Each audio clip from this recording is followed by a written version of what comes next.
¿Dios no te basta?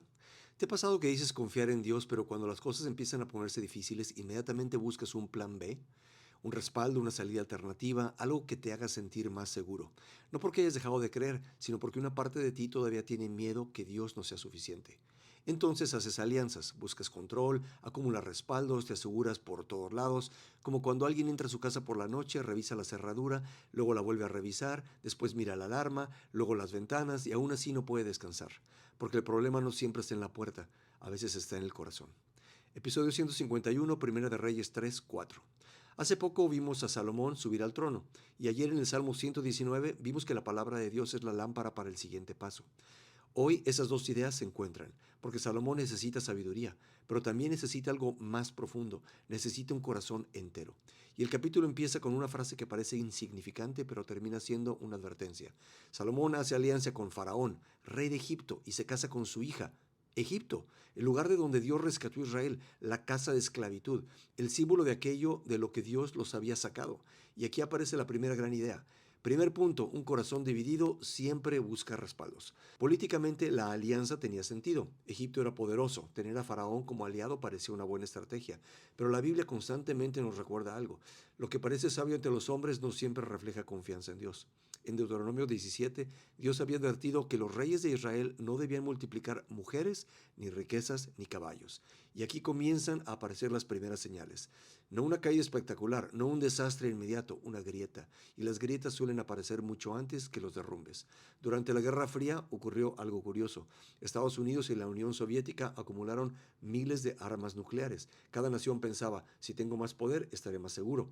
Pero ocurrió lo contrario. Mientras más acumulaban, más miedo tenían, más sospecha, más ansiedad, porque la seguridad nunca estuvo realmente en los arsenales. El problema estaba en el corazón humano. Y algo parecido empieza a aparecer en Salomón. Dios le ha dado un reino, pero él comienza a rodearse de respaldos. Así ocurre muchas veces con nosotros. Dios y mi plan alterno, Dios y mi control, Dios y mi cuenta bancaria, Dios y mi reputación. No rechazamos a Dios, simplemente intentamos complementarlo. Y ahí aparece algo que la Biblia condena repetidamente, el sincretismo, la idea de mezclar nuestra confianza en Dios con otras fuentes de seguridad. En el mundo antiguo esto incluía dioses falsos. Y debemos recordar algo importante. Cuando la Biblia habla de los dioses de las naciones, no los presenta simplemente como personajes imaginarios.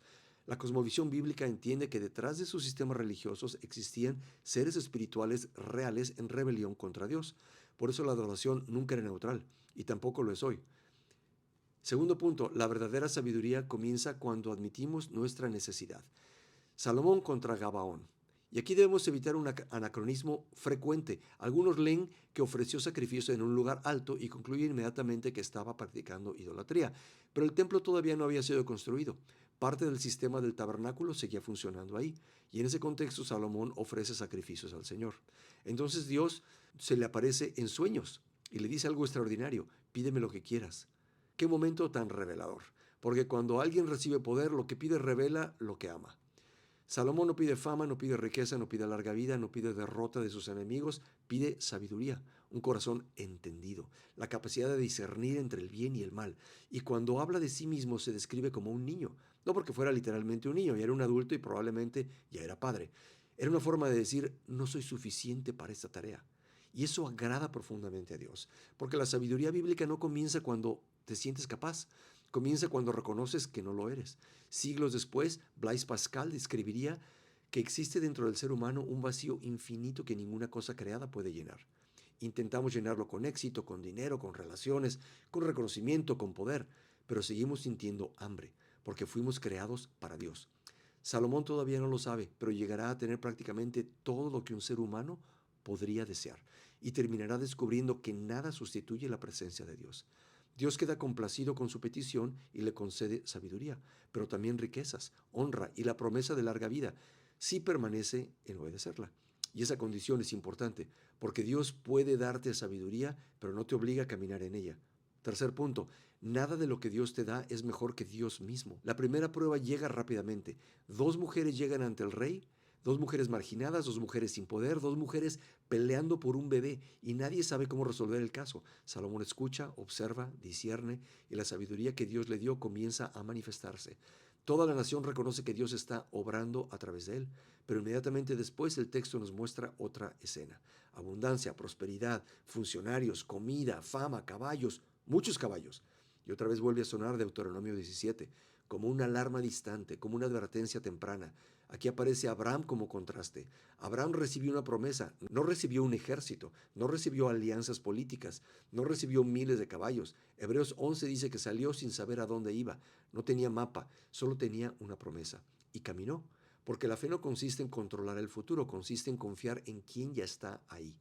Siglos más tarde, Viktor Frankl observaría algo parecido en Auschwitz. Frankl era psiquiatra y vio personas perder prácticamente todo: libertad, familia, posesiones, seguridad, y aún así algunas encontraban razones para seguir adelante. Años después concluyó que el ser humano puede soportar enormes dificultades cuando encuentra un significado más grande que sus circunstancias. El problema de Salomón no era falta de recursos, era dónde estaba buscando su seguridad. Y aquí aparece otra ilustración poderosa. En la tragedia de Macbeth de Shakespeare, Macbeth recibe una promesa de grandeza, pero en lugar de esperar, intenta asegurar el futuro con sus propias manos, y mientras más controla, más pierde paz. Mientras más obtiene, más vacío se siente, porque el corazón humano fue diseñado para confiar, no para cargar el peso de controlar todas las cosas. Y eso nos devuelve al principio, a la puerta, a la alarma, a las ventanas. 5 revisiones, 10 respaldos, 20 planes alternos, y aún así el alma sigue inquieta. Porque la paz nunca nace de tener suficientes respaldos. La paz nace de saber en quién estás confiando. Lo más hermoso de este capítulo es que Dios se acerca a Salomón cuando todavía hay grietas en su corazón. No espera perfección para hablarle, no espera que todo esté arreglado. Se acerca para recordarle: lo que estás buscando solo lo encuentras en mí. Y eso sigue siendo verdad hoy. Quizás tienes recursos, experiencia, planes, opciones, y nada de eso es malo. La pregunta es: ¿dónde descansa realmente tu corazón? Porque puedes tener respuestas y seguir lleno de ansiedad.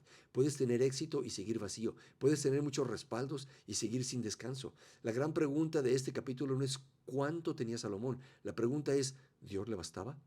Y quizás esa misma pregunta esté esperando respuesta de nosotros. Oremos. Señor, muéstranos dónde estamos buscando seguridad fuera de ti. Danos sabiduría, danos un corazón entero, y ayúdanos a recordar que nada de lo que tú das es mejor que tu presencia. En el nombre de Jesús. Amén. ¿Dios realmente te basta o todavía estás construyendo planes alternos por si acaso?